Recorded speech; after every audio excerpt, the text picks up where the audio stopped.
राधे राधे, बोल श्री राधा वल्लभ सरकार की जय। आज अभी समय करीबन रात का 1-1:30 बज रहा है और हम लोग द्वारिका में द्वारकाधीश के यहाँ कृष्ण जन्माष्टमी पावन उत्सव मना रहे हैं, भेंट द्वारका और द्वारका। तो अभी बहुत धूमधाम है और क्योंकि मुझे आज पूजा भी करनी थी तो अपनी पूजा से जो मुझे समय मिला है तो आप सबके लिए वापस द्वारकापुरी से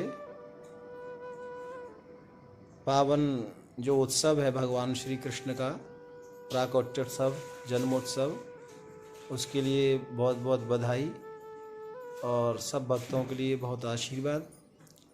प्यारे भक्तों, आज भेंट द्वारका में जब दर्शन किया तो मुझे एक बात याद आई और वो बात ये है कि सुदामा जी को आज यहाँ सारी दुनिया मत्था टेक रही है कन्हैया के पास में आकर। और तो उसका कारण क्या है? भक्त तो सुदामा जी थे ही, आप जानते हैं कितने पावन भक्त थे। लेकिन मैं आज आपको एक बात बताने वाला हूँ जो सबसे अच्छी है और श्रेष्ठ बात है। वो ये है कि सुदामा कोई भी बन सकता है। वैसे सुदामा कोई भी बन सकता है इसका मतलब नहीं लोग सुदामा को ना दरिद्र कहते हैं, गरीब थे, दरिद्र थे, ऐसा नहीं था भैया। देखिए, आप सुदामा के बारे में थोड़ा सा जान लें। मुझे लगता है सुदामा के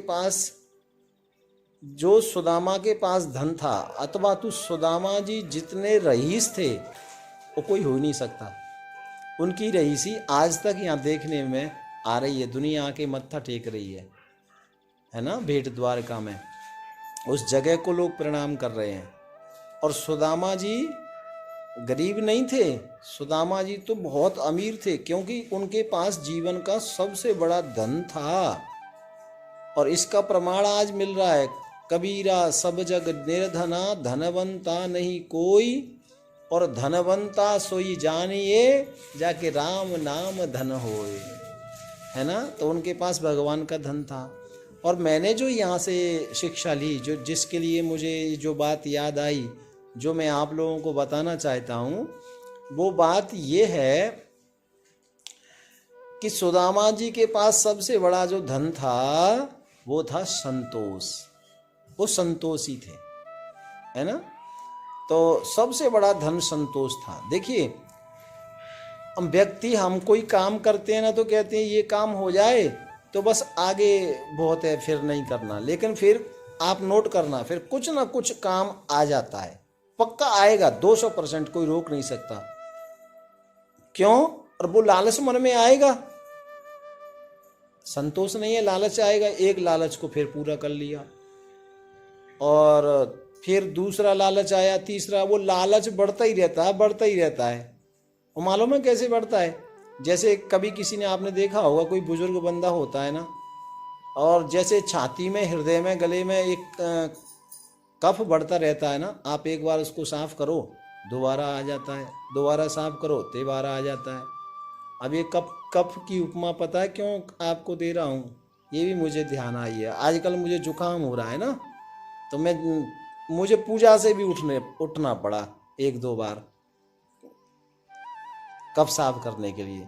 तो मैं ये बात इसलिए कह रहा हूँ कि जैसे कब कहाँ से कैसे बढ़ता रहता है ना, पता नहीं लगता, ऐसे ही लालच भी बढ़ता रहता है भैया। और लालच को जिसने मार लिया, जीवन में संतोष जिसने कर लिया, देखो आप 100 करोड़ की कोठी में रहो, ठीक है, और संतोष नहीं है तो उसमें भी सुख नहीं मिलेगा। सुख तो चाहे झोंपड़ी में आप रहो, सुख तभी मिलेगा जब आपके मन में संतोष होगा।